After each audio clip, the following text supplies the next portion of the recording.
Welcome to Rapid Talks with Anthony. Today we're going to be having an insightful conversation. For those that are new to the channel, we make mental conversations and content that's able to improve our wellness and our personal development. But in regards to today's video, we're going to be talking about building financial literacy and essential steps for managing money wisely. So I want to be able to talk about the fundamental financial concept in regards to providing actionable steps that is able to help us manage our money more effectively and making informed decisions in achieving long-term financial security, which is going to be able to benefit us and be able to make us feel like, feel sustained and confident when we have our finances in order. So do you ever feel overwhelmed when it comes to your finances? Do you feel like, you lack control when it comes to money management? How does money work for you? So I want you to be able to have this conversation, have this dialogue, and have the considerations when it comes to money management. So our objective today is going to be talking about financial literacy and why it's effective when it comes to achieving our financial goals when we take this conversation serious when it comes to our budgeting and our financial literacy, right? So let's just jump right into why financial literacy matters, right? So number one, it improves financial decision making. So understanding key financial concepts helps making informed decisions about spending, saving, and even investing. When it comes to research, a study from National Endowment for Financial Education found that individuals with higher financial literacy are more likely to save, invest, and plan for retirement. So they're able to really take life more intentional, more serious, and even plan for the future. So even long-term financial health, right? So financial literacy promotes better budgeting and debt management, which contributes to long-term financial stability, right? So like I said, you're more intentional, you're making more rational decisions, and this helps towards having a more healthier long-term financial stability, which takes a lot of stress off your mental, right? So even when it comes to why does financial literacy matters, it even impacts, avoiding common pitfalls. So lack of financial literacy is linked to high levels of debt and poor credit scores, impacting future opportunities. So if you're trying to buy a house, buy a car, buy a boat, buy some land, buy whatever you want to buy or even envision and have dreams about, this conversation is essential because it helps us avoid pitfalls that impact our mental health in addition to even, like I said, future opportunities. So let's dive into some key concepts in financial literacy. So when it comes to understanding income and it comes to our expenses, we need to really understand what's coming in, what's coming out, and really track what's going on, right? So an explanation when it comes to the differences between money coming in is, like I said, income, and money coming out is our expenses, or what are we spending. So I want you guys to take into consideration, a tip is track all your sources of income and categorize spending to ensure you're not living beyond your means. You want to live, sometimes what's recommended is living below, so you're able to really just save more, you know what I mean? But you want to have that equilibrium, but the essence of what we're trying to really understand in this component is tracking. So really understanding what's coming in, what's coming out. So research shows that we found that 70% of individuals who track their spending report higher financial confidence. So you know what's coming in, you your own bank teller, you know what I mean? You're your own assistant because you know what's going on. You're spending it, but at the same time too, you're tracking it and you're assessing, you know what I mean? You have more insight than rather just swiping or just blowing the money, right? So take that into consideration. Next is the importance of budgeting, right? So creating a budget helps allocate the money for your expenses and saving, you know what I mean? So like I said, you understand what's coming in, coming out, and having a budget lets you have a limitation. In addition to following the 50-30-20 rule is a great tip. So 50% is for your needs, 30% is for your wants, and 20% is for saving or even that debt repayment. So according to research associated with CNBC, individuals who use budgeting are 30% more likely to save for retirement. So like I said, you have something that you're working towards, and you're looking at your future, and you're looking for future opportunities to help make you feel better when it comes to future outcomes. So budgeting is something that's going to be able to help you not just for the now, but also helping you to get your future things situated, but all, at the same time, your wants and your bills and your needs, right? So that's very important. The next is going to be managing debt, right? So understanding the types of debt that you have, like credit card debt, student loans, mortgages, whatever it may be, to help manage them effectively when it comes to managing debt. So a tip is prioritize paying off the high interest debt first, like credit cards, and consider consolidating the loans for lower interests. You know what I mean? So having those conversations, speaking to advisors, speaking to whoever you need to make sure that you're getting the best outcomes that you are desiring, right? So when it comes to research, the Federal Reserve reports that 43% of Americans carry credit card debt, with interest rates of averaging 16%, right? So we all, we spending something like that. We all going through it. You know what I mean? When it comes to debt, we're all tied to it by some way or another. But really, like I said, being more intentional, assessing what's coming in, what's coming out, having a budget, you know what I mean? Managing our debt, make sure we're paying the high interest first and reducing our debt so we're able to have more we can breathe, you know what I mean? Like it's more breathable. Things are more, you know what I mean, more manageable for us in our life, in even our mental health, right? The next is going to be saving for emergency funds. It's something that we don't usually consider, but this is important when we're talking about our finances, right? So building an emergency fund is key for financial security, aiming to save for 3 to 6 months of living expenses for unexpected costs when, things come down, accidents do happen, things do occur, but just making sure we have money that is reserved for emergencies is essential. So a tip is automatic, saving to make things more easier, so we don't got to just keep dealing with the manual punching and doing all that type of stuff like that, but setting something that's going to be accountable to just make these transfers easier for us is essential. So research, according to American Bankers Association, 40% of Americans do not have enough savings to cover a $400 emergency. So we all going through it, we all spending money, let's keep it real, but we got to make sure that we have something reserved for when things go downhill, disasters come. Like my pops even said to me, you got to save for what? A rainy day. Rainy days do occur. We in Boston right now, it's snowing outside, but we got to take care of ourselves when it gets cold, you understand what the dialogue, things get a little sticky out here, and we're going through it. So making sure we save for ourselves. Next section I want to dive into, which is essential, is investing in when it comes to growth and wealth, right? So the basics of investing.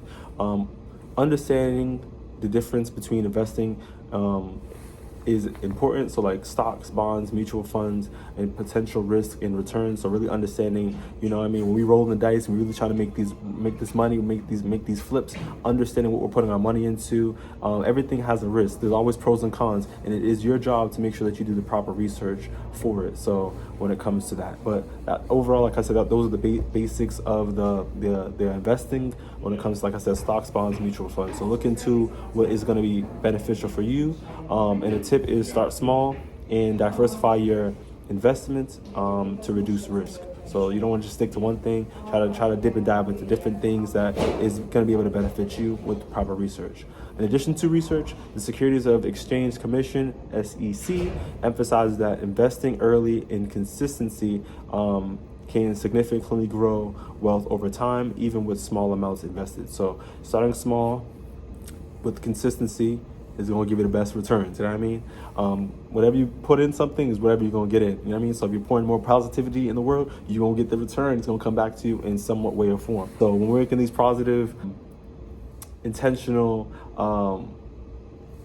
actions towards when it comes to our wealth, when it comes to investing, when it comes to our finances, we're going to have proper returns coming back for us, right? Moving forward, when it comes to retirement and planning, I want you guys to take into consideration the importance of saving for retirement when it comes to the options of our Roth IRA or even 401k is something that we got to take into consideration, because when it comes to retirement, we all gonna get old, you know what I mean? So taking advantages of, our jobs and taking advantages of these resources are gonna be essential, right? So a tip I want to take into consideration is take advantage of our employers' matches. Some of us have it, but we ain't taking advantage of it. But if they have it, like, come on now, they're matching it. So if they're willing to match you dropping $20 or $40, they're able to drop that 42. Like the math's mathing. So when it comes to building that wealth for retirement, check and make sure that we are making the actionable steps to getting the outcomes that we desire and we want, right? So when it comes to research, the Employer Benefit of Research Institute found that those who contribute consistently to their retirement savings have up to 5 times the retirement savings of non-contributors. So right there just shows that those that are making the consistent actionable steps and doing what they have to do to have their retirement situated, they're gonna have 5 times the outcome of the person that is not even doing that. You feel me? So take that into consideration. The next section I want to talk about is avoiding financial pitfalls, which is essential because we spending money's coming through our hands, and I want us to avoid pitfalls to make sure we have that sustainability when it comes to our funds. So number one is living beyond your means. You know what I mean? Like I said, we all blowing money, but we may not be recognizing what's coming in, what's coming out, because we just live in life, which is fine, but we got to make corrective actions so that we don't avoid these pitfalls or stay in this position that we don't want to be in. So how to avoid overspending and accumulating debt by understanding our financial limits, right? So this is important. Making sure that we understand money and how it works is essential. When it comes to family dynamics too, some families not having conversation. You may have a father or mother that's telling you save, but not telling you how to save or the research behind it. So this is why we're having these conversations, for us to improve our wellness, our mental health, in addition to our circumstances in our personal development. So a tip in regards to our conversation is use cash or debt instead of credit to avoid impulse spending. That credit card, don't decline. Just keep it a buck. You know what I mean? So we don't want to be able to have all this debt and an interest that is piled on top of us. Let's really just use some cash and just really, you know what I mean, have a limitation that's going to help us not overspend, right? So research reports that the average American household carries nearly $6,000 in credit card debt. If you have a house, you know what's up when it comes to the boiler. Things happen, things bust. You have the laundry machine, you have, the sink, you got the toilet. Things just happen. Things happen. You know what I mean? And it costs money to fix. So at the end of the day, like I said, it's just living below your means, or having that balance and really assessing what's coming in, what's coming out, and keeping track of stuff. The next is understanding credit scores. The significance of credit scores and how they affect borrowing power, interest rates, and even loan approval is important. For those out there that are trying to get a car for the first time, they may not even be able to get it for the first time because they blew their credit and didn't make the rational decisions. For those that are going to school and not taking school serious, not being intentional and following the pitfalls of partying and not taking things serious, our decisions affect the long term and affect the future. So I really want us to understand, like I said, how credit works through the research. But as we're talking about it today, these things affect us. So a tip I want to take into consideration is pay bills on time, right? Reduce credit card balances, right? And check your credit card report regularly to maintain good credit score. Research also offers, a study from FICO shows that individuals with a credit score above 700 can save up 20% of their car loans and mortgages. So for those out there that have that good credit score, they're paying things on time, they're handling their business, they're on point with their finances, they have more likelihood of getting better loans and better advantages than an individual out here just moving sloppy and being negligent when it comes to their money, right? So really understanding the power of, money, how it works. Because I think we idolize people that have these expensive things, but to even have them or sustain them, you gotta have the money discipline and know how this thing works, right? So let's dive into some practical steps of effective money management. We're gonna start off with automatic financial tasks. So set up automatic bill payments, saving deposits, and even investing to have that, ensure that consistency. So like I said, there's systems out there, there's computers and technology that will do the work for you. In addition to you sitting down and being intentional, writing things down as well, don't get it twisted. But just, a tip is set up alerts to track your spending and stay within your budget. So there's systems and apps that will help you get, more insights on your spending and your money. The next is going to be stay educated and keep learning. It's never too late to get into this, but at the same time too, is just keep your mind open and optimistic to information. So financial literacy is an ongoing journey, right? And continuous education towards yourself when it comes to your financial tools, strategies, and market trends is essential. So a tip is read blogs, listen to podcasts, and attend webinars and workshops that will help you stay informed when it comes to money management.